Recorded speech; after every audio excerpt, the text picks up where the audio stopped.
What is going on, everyone? Welcome back to the Coach Sheet Podcast.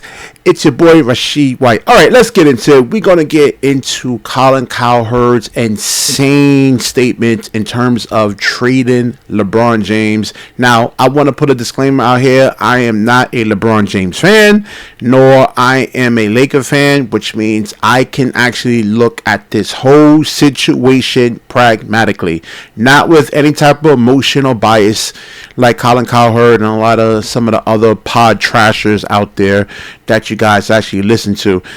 So let's get into what Colin Cowherd actually has to say. Let's break down what he has to say. We're not going to go into the whole video what he has to say, but we're going to go into like key points, maybe the first 5-something minutes of what he actually has to say, and then break down what he has to say and react to it pretty much though. And more than likely he's going to be wrong, because LeBron James, it's not really, it's not the problem out there. It's not really the issue. And all right, let's get into the video. Let's get into actually what he has to say. It's time to move off LeBron at some point in the next calendar year. And LeBron's never been loyal to teams. This is not a Derek Jeter situation. This is not Magic or Kobe. LeBron's easier to move off. It's been a mutually beneficial relationship. His net worth has almost doubled since he came to LA. He came to LA for basketball, 60%, and business, 40%. I mean, he kept the thing. Yeah, but... Well, when Cowherd actually says he's not loyal to teams, yeah, he's not. But when is most general managers and owners loyal to players? Come on, man. Let's go. Come on, Colin. You're better than this. About year two, his net worth is almost double. Net worth. He's expensive, he's not always available, he's not the player he once was. Lakers are so bad defensively, and statistically they're worse when he's on the floor. So I've said it forever. Really, really confident, successful men are bad at excess. They've all got a great pickup line, but won't pick up the phone when they break up.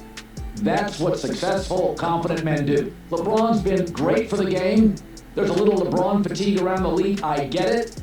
But this new ownership group, they have no loyalty to him. In fact, remember when Bob Myers left the Warriors as GM and many speculated he just didn't want to trade? He didn't want to trade Klay Thompson. I think Jeannie Buss knew deep down she didn't want to move off LeBron. She didn't feel comfortable with it. It's easy for the Dodgers people too. They're the smartest guys in town. I really believe that at some point... So why they haven't done it already? LeBron James is the drawer. He's really the only player on that team that puts pressure on the rim. When he has the ball in his hands, he's able to explode through contact. He's 6'9", 260-something pounds. He still has athleticism. If you put him at the point guard, he's still a matchup nightmare. Most of the point guards in the league is about 6'4", 6'5", 6'6", about 220, 215, sometimes 210. There's smaller point guards than that. But when he has the ball in his hands, he's a matchup problem. You have to send help, and then he can actually kick the ball out to open shooters. He also is really good at playing off the basketball, where he can actually set ball screens, and he can actually, let's say, dive to the basket. Once he actually does, like they say, collapse to the basket, drive to the basket pretty much, he can actually, he's a really excellent passer. He can find like corner shooters. So yeah, LeBron James still has a lot of value in the NBA. Especially really on the Lakers, man, because ain't nobody gonna want to see no damn Luka Doncic and Austin Reeves, man. I'm sorry, man. I'm not watching that. Confronting bad PR, and I can't believe it. A lot of people just don't like that discomfort. I mean, now you've got LeBron's agent, Rich Paul, who I like, talking about Austin Reeves deals potentially on his podcast. So, the other thing is, look under the hood. The Lakers are a mirage. They're 26-16. But 15 of their 16 losses, they've gotten blown out. They're great in clutch games because they have a really smart head coach. But they're not in that many clutch games. They're horrible defensively. It's a 3-and-D league, and they don't have enough of either. So why are you blaming LeBron James then? I mean, he's really your 3-and-D guy.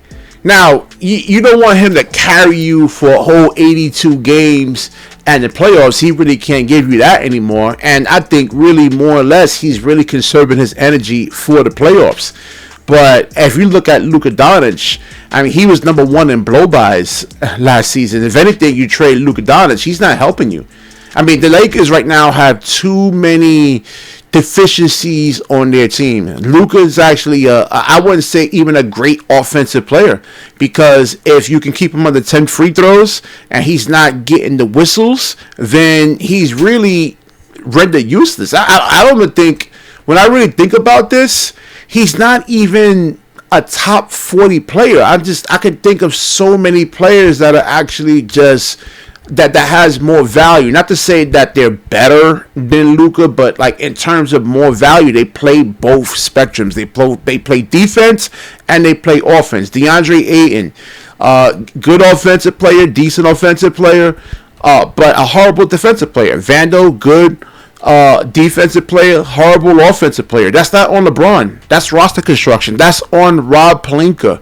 That's who Colin Cowherd and some of these other, like the Dweebus Pro out there, really needs to actually be pointing their finger at. It's the actual general manager.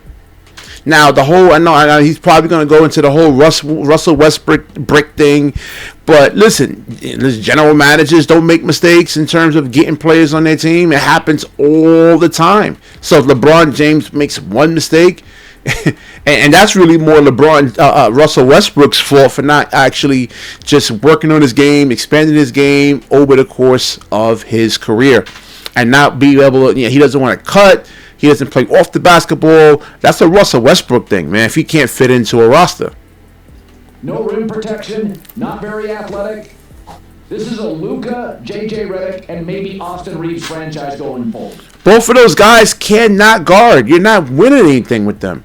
And with Luka on your team, especially with the miles that he has on his body, and he's just overweight, he's getting worse. Now, when he first got into the NBA, he was a little bit more athletic. He dunks, but I mean, just look at him now.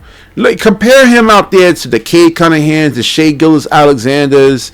You look at the Stephon Castles. I mean, there's just so many players that are just hyper athletic, that gets down the floor quickly, that has a explosive first step. They guard. They can finish through contact. They don't need the help from the referees to bail them out.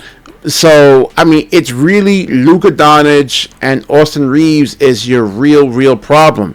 Even if they were good offensive players, they're both horrible defensive players. So every single action that like I said, they can actually attack those players consistently.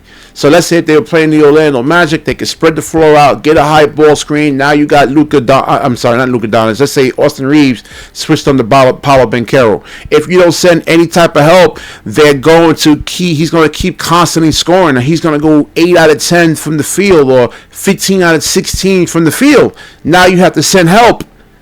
All right? You can't do that to LeBron James. Nobody's targeting LeBron. He's 6'9", 260. You're not going to just move him like that.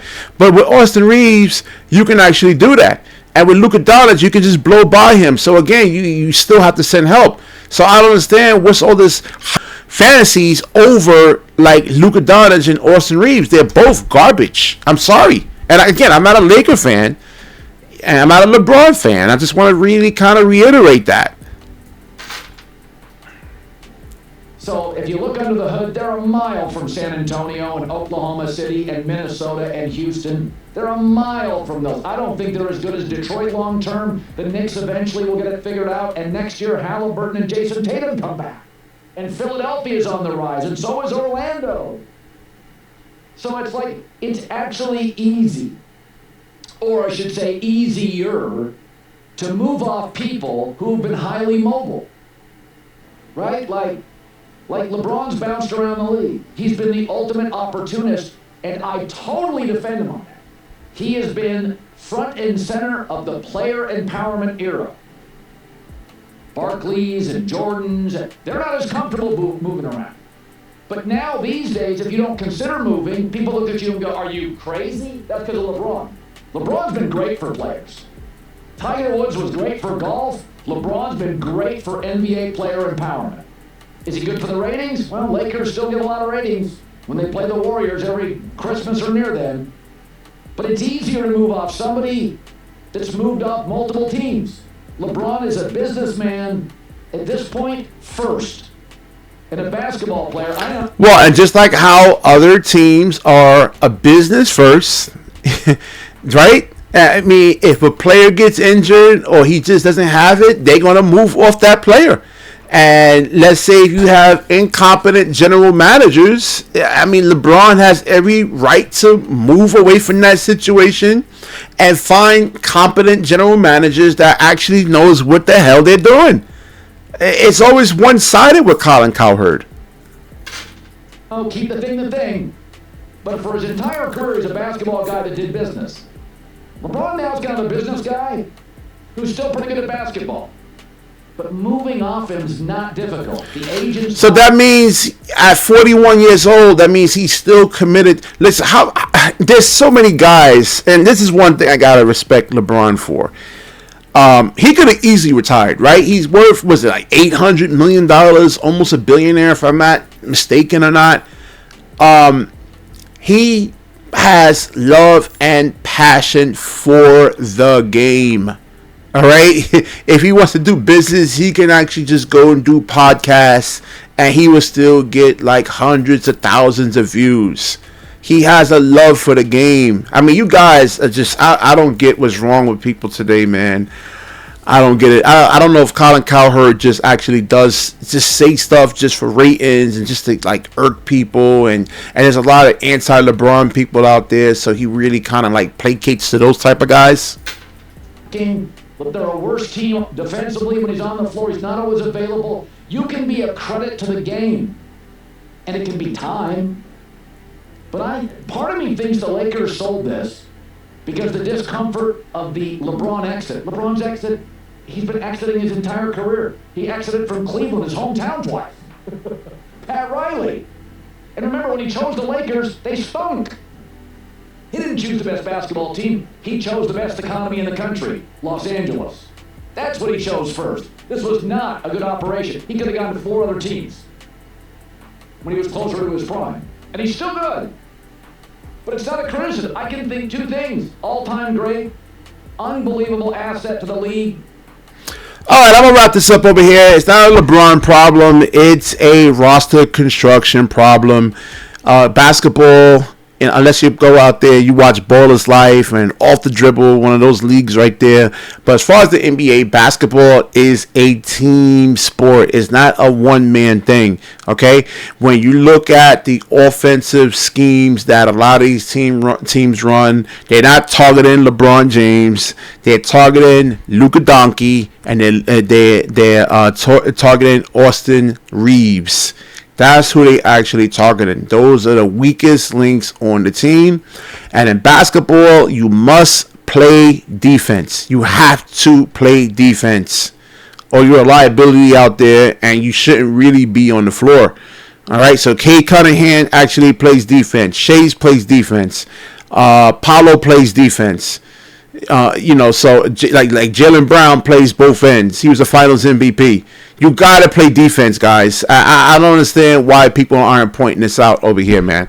So I will wrap this up. Definitely like, comment, subscribe. Certainly share the show, and when you share, the universe certainly shares back with you. Peace.